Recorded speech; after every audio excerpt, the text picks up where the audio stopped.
Раптом таке би сталося, що Залужний би висувався в президенти і пішов би президентом, ви би замінили його на посаді? Це от запитання від однієї з наших глядачок. Ні, я пішов би з ним в команду. Серйозно? На президент. Так. Ми зараз говоримо про те, щоб Залужний йшов на президентські вибори. Про це говориться часто. Дай Бог. Хотіли би? Дуже хотів би. Ми теж. This is my video update from Athens, Greece on this Monday midday, November the 13th. Let's talk about some news and leave it to the UK Telegraph to provide the cope of the century when it comes to the failure that is Project Ukraine. So we have an article coming out of the UK Telegraph, which admits that the big super duper spring, summer, winter, fall, spring, summer, fall, summer offensive has indeed failed. But according to the UK Telegraph, the super duper offensive failed because the West prevented Ukraine from invading Russia either from the north or from the east, and the collective West simply did not provide Ukraine with the one wonder weapon that would have made all the difference. So this article actually says, now get this article actually says that that the West has made and is making the Ukraine military fight Russia with both hands tied behind its back. So the article from the Telegraph, it talks about how weak the Russian military has become. It talks about how weak Russian President Vladimir Putin has become because of this conflict, and it also talks about how the collective West should not abandon Ukraine. They should continue to give money and weapons to Project Ukraine because it is a great investment.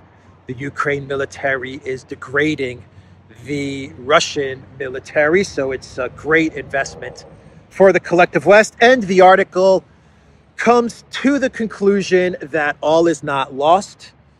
The Ukraine military can still win this conflict. But in order to win this conflict, what is needed is a new plan, according to the UK's Telegraph. So let me read you the best parts, what I think are the best parts to this article from the Telegraph. And really what this article really is excuses made by a sore loser. That's basically what this article is. It's a sore loser making excuses for why it has lost the conflict. It's like playing a basketball game and you lose.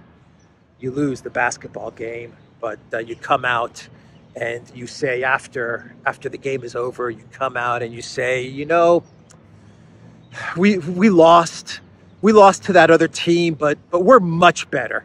Those guys, they suck. We are a much better team than they are, and we lost because the referee was calling everything against us. That's why we lost. And you know, our coach, I don't know what our coach was thinking.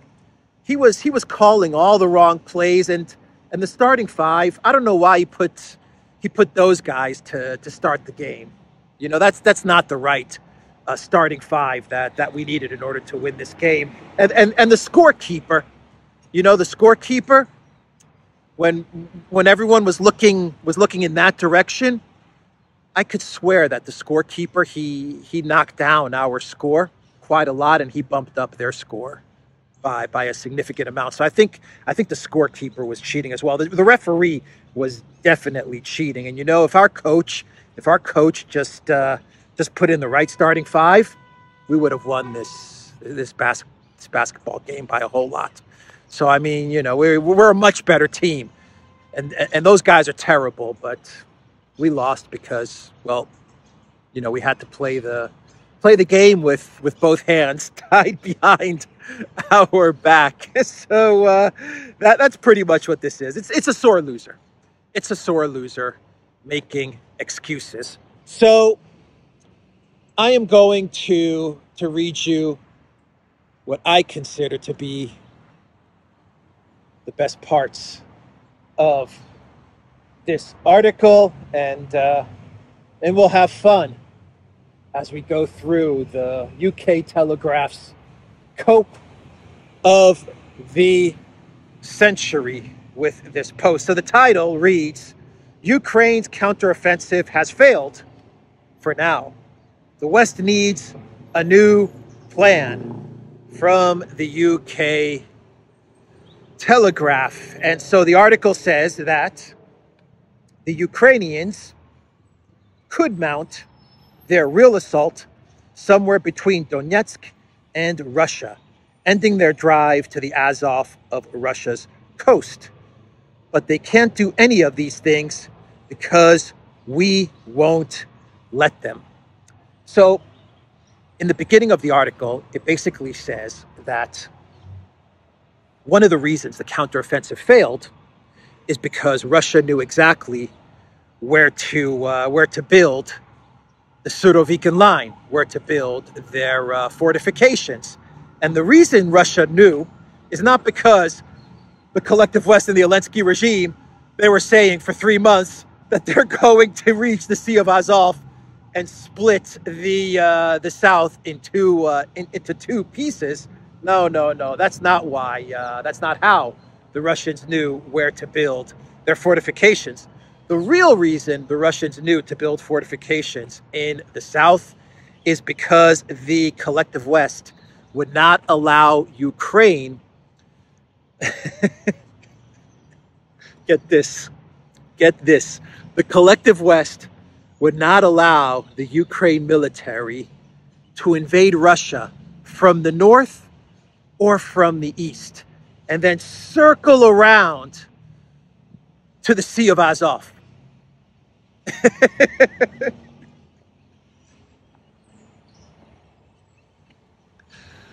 Oh my God. Yeah, that's the real reason why the Russians knew to build their fortifications in the south.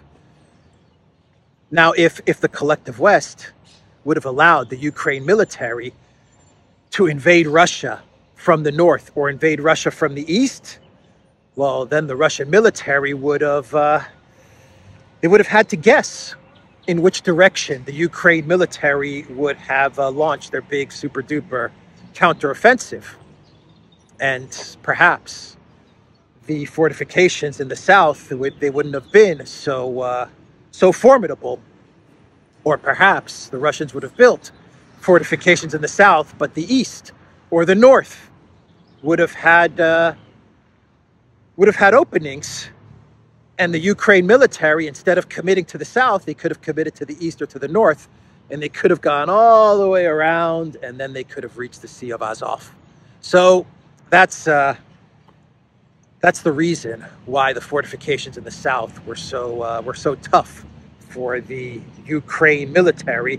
So basically, what the Telegraph is saying is that Ukraine could have launched the real assault in the east, for example, cut through the Donbass, and then they could have reached the Sea of Azov by doing a rope-a-dope, by going around instead of going through Tokmak and Melitopol.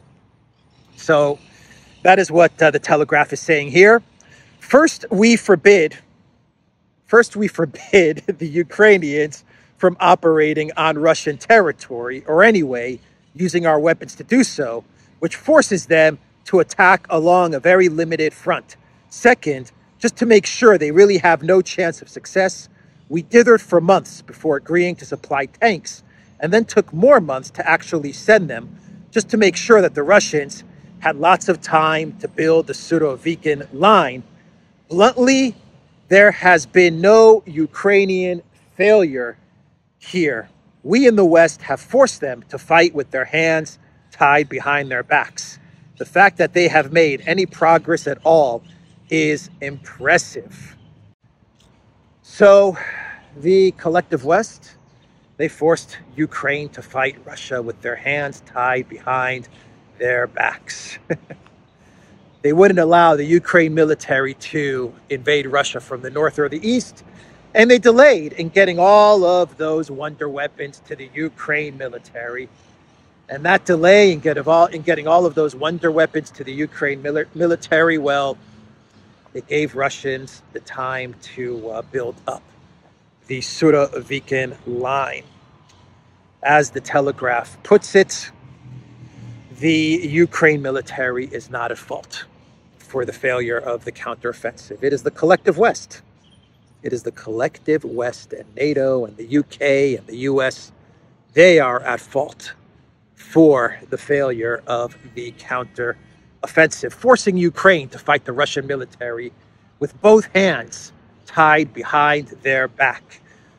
A lot of projection going on here, a whole lot of projection going on. I wonder which is the real side that has fought this conflict with their hands tied behind their back, which has been fighting this conflict not as a war, but as a special military operation. Because if the Russian military were given the green light to fight NATO and this NATO proxy as a war, it would be lights out in a matter of a couple of days. But the article from the Telegraph goes on, and it says that the Ukrainians, here's some great projection. The article says that the Ukrainians have destroyed the Russian army as it existed in 2022. Its tough volunteer kontraktniki, contract soldiers, are gone, as are all the better classes of conscripts, and all of Russia's best tanks, armored vehicles, and artillery pieces gone.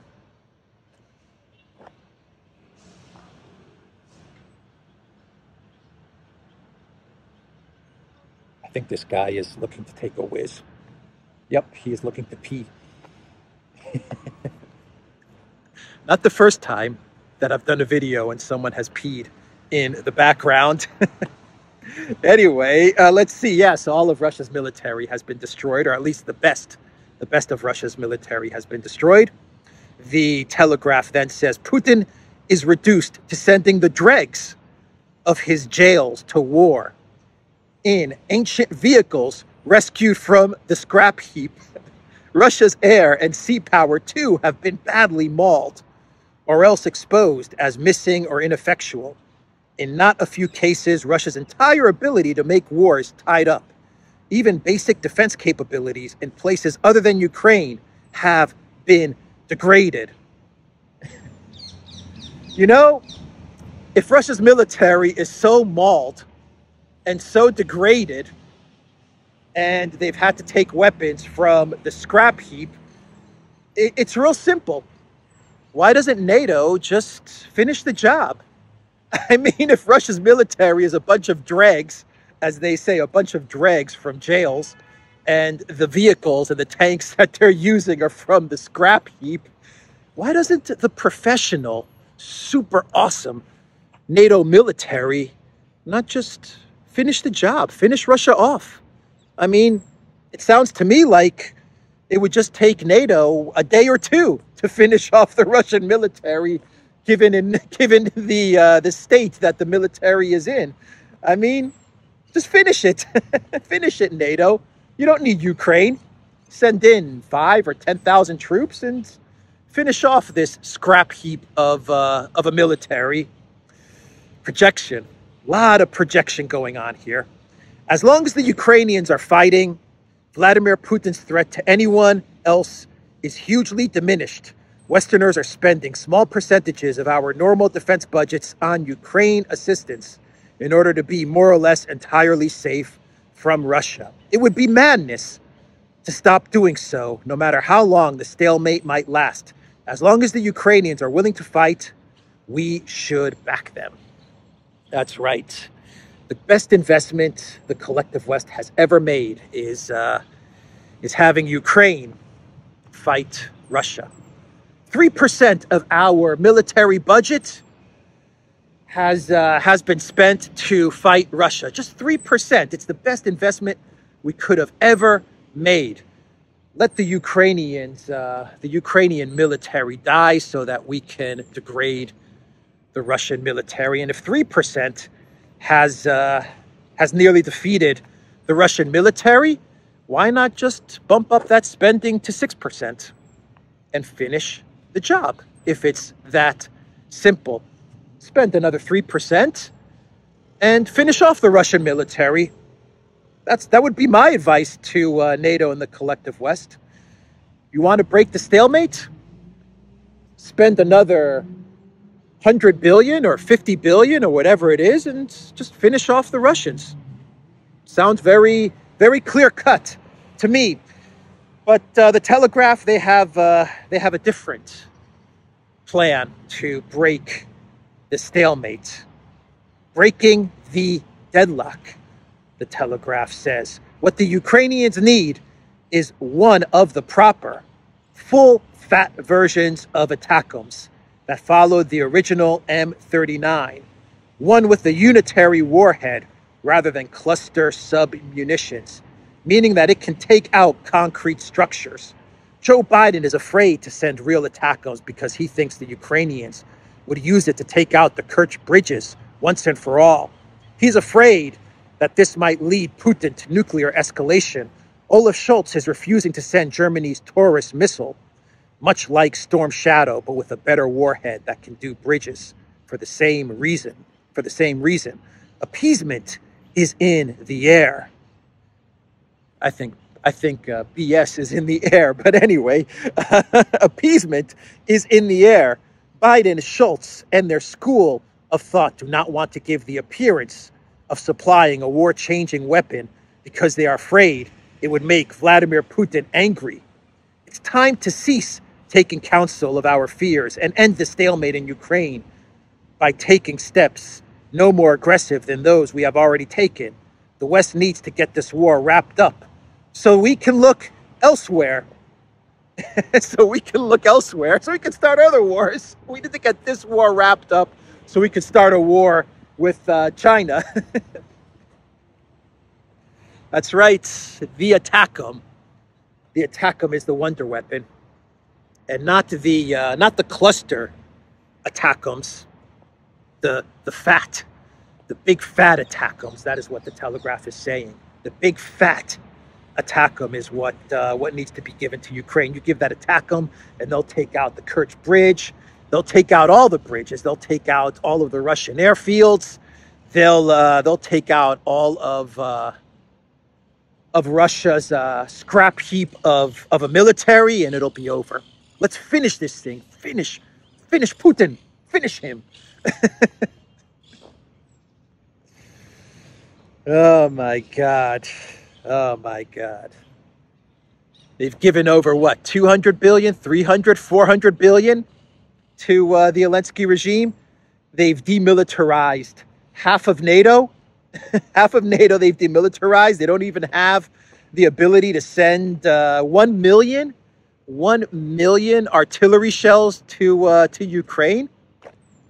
And the Telegraph is saying that the reason that Ukraine hasn't defeated Russia is because the collective West has not given Ukraine the weapons that it needs.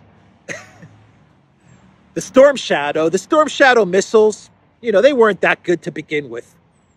3 months ago, they were the greatest missile in the world. They were the wonder weapon. Oh, those Storm Shadows are coming. That means that Russia's a goner. There's no way they can deal with the Storm Shadows. Now the Telegraph is saying, the Storm Shadows, they're no good. And the ATACMS with the cluster sub-munitions, well, they were going to deliver the final blow to Putin. Now, we don't want those ATACMS.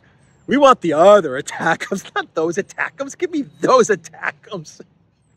Remember the leopards? Remember the leopards? Oh, the leopards are coming. Everyone was saying the leopards are going to come. They're going to roll in through Ukraine. They're going to make their way all the way to Rostov, and then they're going to go even further. They're going to go even further. They're going to go through to Volgograd and then Vladivostok. Those leopards cannot be stopped. And then the leopards, they moved like 5 feet into the front lines. And the Russians were just like pressing a button, boom, gone. Not even a drone, like a $2 drone came in and destroyed the leopards like that.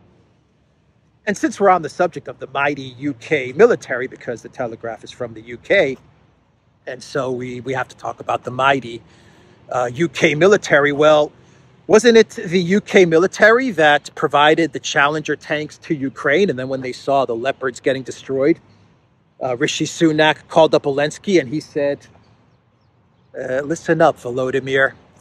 You know, I kind of saw the images of those leopard tanks, and can you do me a favor and just keep our Challengers way in the back? Don't send them to the front, because we can't have any images of the Challenger tanks burning. So, I know we gave you like 14 Challenger tanks, but don't really use them. Just keep them way in the back. We'll create some stories.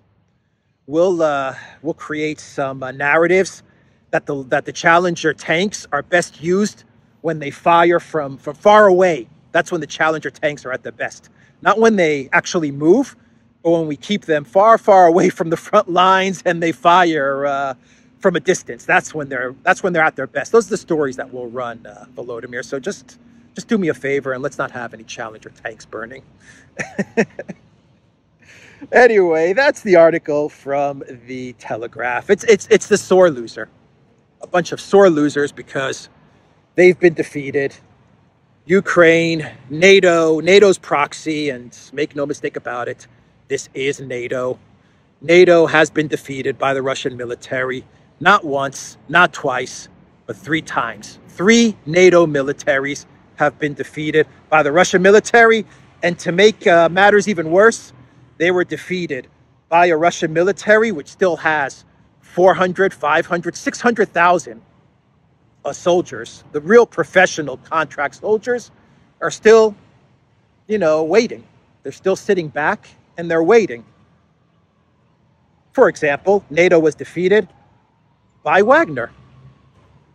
A bunch of prisoners, as the UK likes to say, a bunch of prisoners defeated NATO in Bakhmut.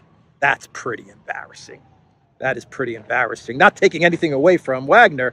They're tough, no doubt about it. They fought tough in Bakhmut, but if you look at things from NATO's side of the equation, well, isn't it embarrassing for the mighty NATO military to have been defeated by a bunch of prisoners? Not good if you're NATO. So anyway, this is cope, this is projection, and these are the words of sore losers. Sore losers. So since we're on the subject of sore losers, let's talk about the little green man, the Z-man, Mr. Elensky. And Elensky's staff, his administration, they have an idea to unlock the $60 billion that Bidenopolis promised Ukraine. This is a good plan, by the way. This is a very good plan. Their plan to unlock the $60 billion in funds is to speak with the Don, Donald Trump, not the Putin, the Donald.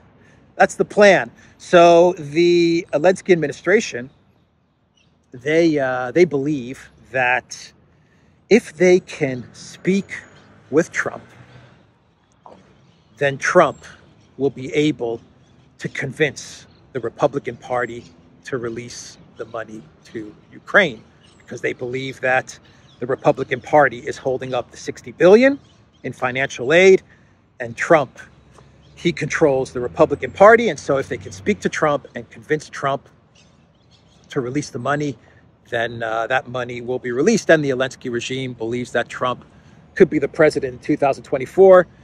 And they would like to speak with Trump so that they can keep the money flowing to Project Ukraine. So that's the plan that the Z-Man and his team have. Speak to Trump, convince Trump that the money is a great investment.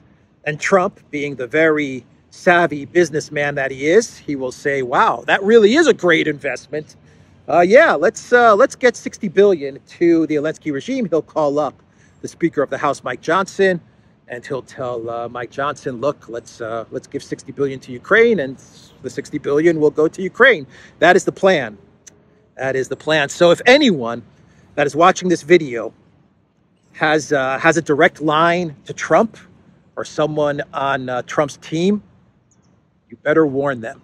You better warn them not to speak with Elensky. Don't take a meeting with Elensky. No matter how tempting it might be, don't take a meeting with Elensky. If you want to be president, don't take a meeting with Elensky, because the Elensky curse, the minute that if Trump were to take a meeting with Elensky, then that's it. There is going to be no Trump 2024. That's a guarantee. So if Trump really does want to be president, avoid the Z-Man at all costs. Anyway, a couple of days ago, I talked about Macron and his interview to the BBC. And Macron, he told the BBC that there is no justification. That's a direct quote. No justification for Israel killing babies and children in Gaza. That is what Macron told the BBC in this interview. And I said in my video that we shouldn't really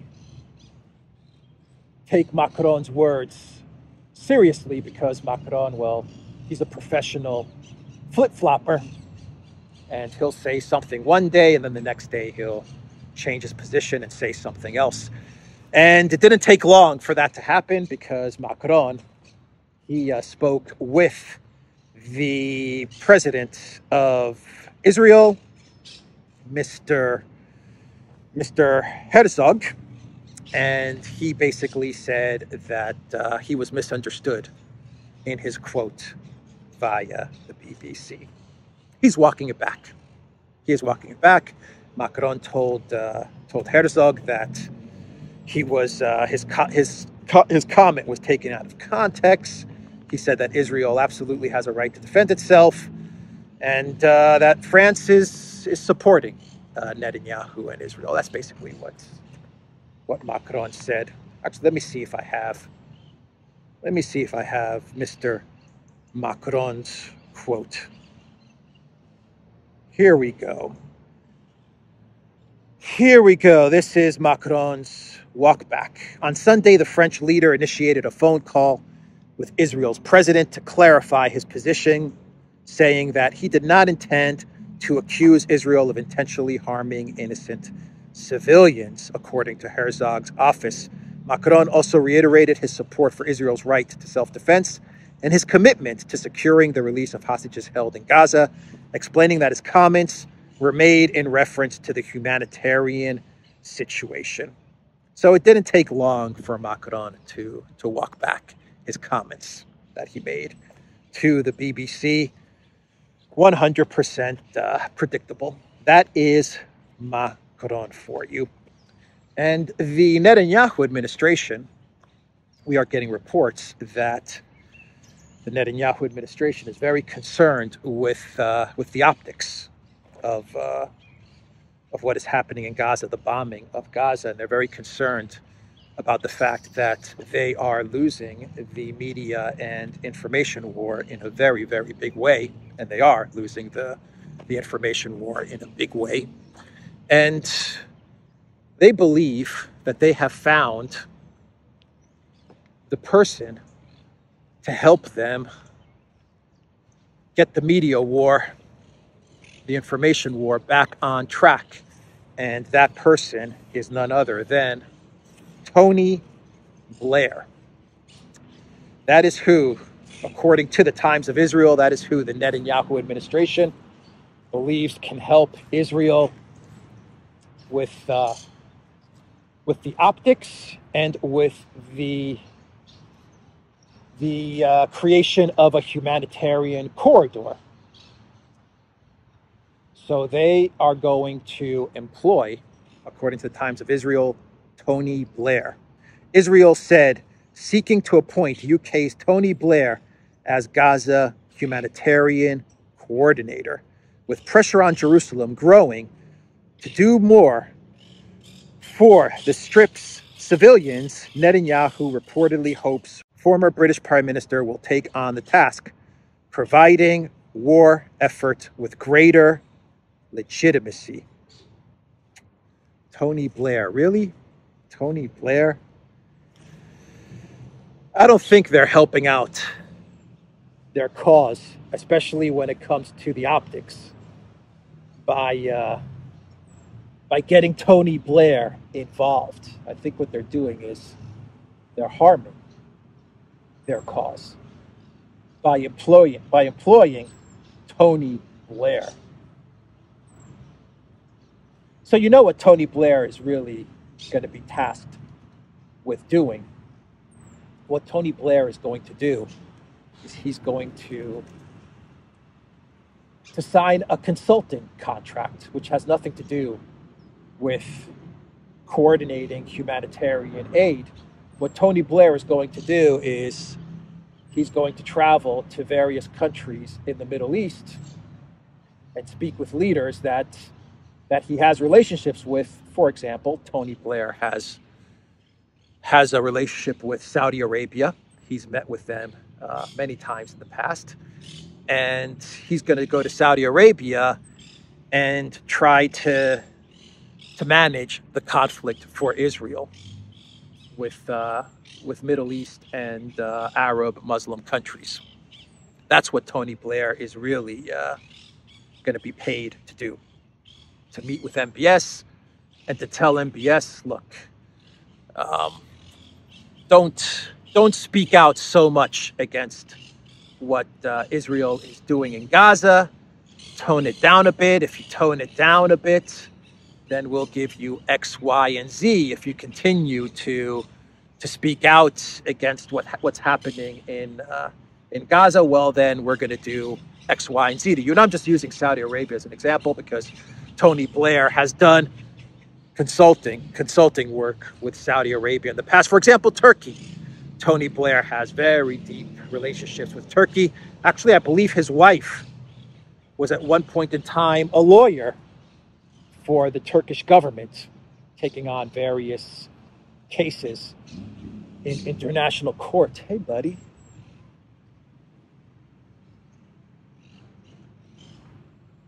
The parakeet's eating.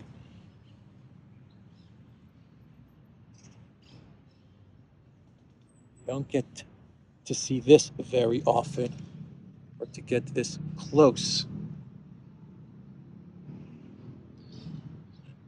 So anyway, that is what Tony Blair is really being paid to do. Because you don't hire Tony Blair to improve your reputation in the eyes of the public, given that Tony Blair is a huge, massive warmonger and universally hated by just about everybody except the globalist elite.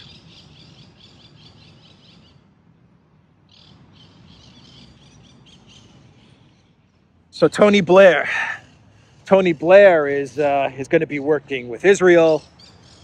You have Greta Thunberg speaking out against Israel, though the whole thing is also confusing, isn't it?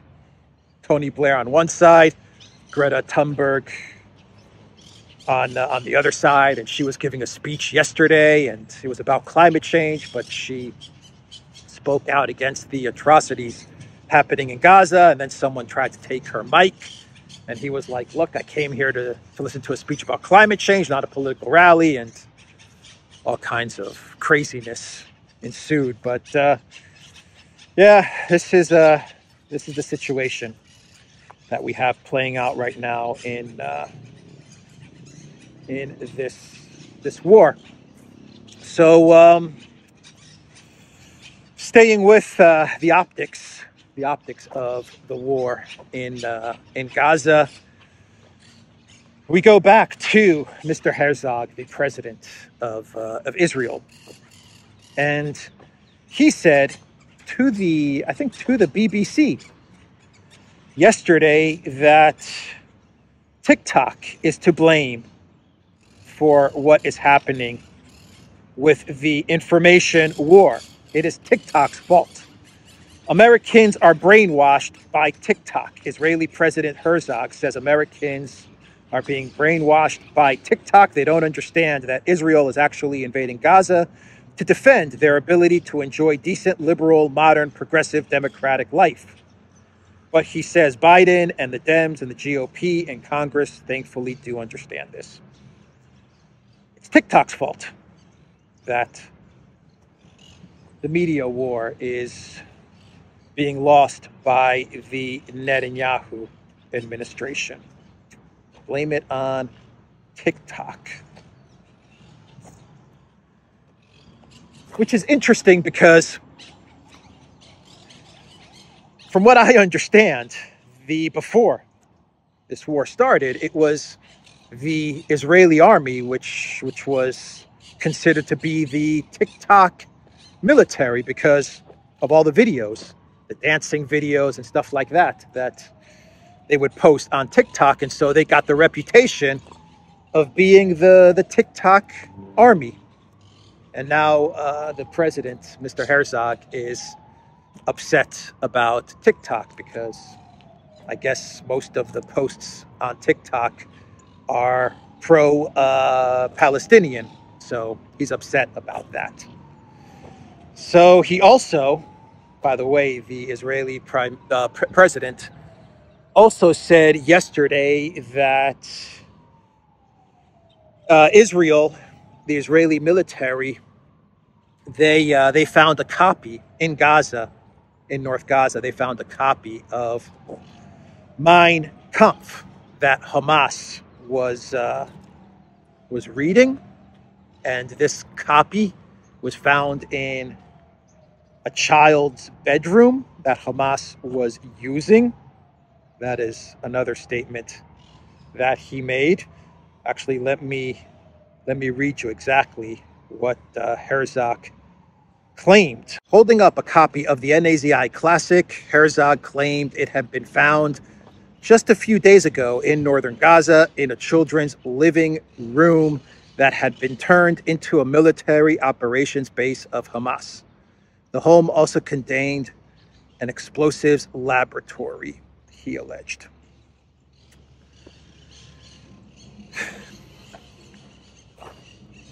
All right. Do I need to get into a clown world, or should I just end the video there? How about this post, this Twitter post from Lee Kern, who I believe he's like a script writer in Hollywood or something like that. Anyway, he put up this on Twitter X. Liberation, the first ever pride flag raised in Gaza. Under Hamas, being gay means death. Israeli Yoav Atzmoni wanted to send a message of hope. See his story below. To Gaza's hidden LGBTQ plus community, stay hopeful of a future where you can live and love free of Hamas. And there you can see the photos of this Israeli soldier holding up the rainbow flag. All right, everybody, the Duran.locals.com. We are on Rumble, ODYSEE, BitChute, Telegram, Rockfin, and Twitter X. Go to the Duran shop, 20% off. Use the code VDuran20. Pick up a long sleeve shirt. Take care.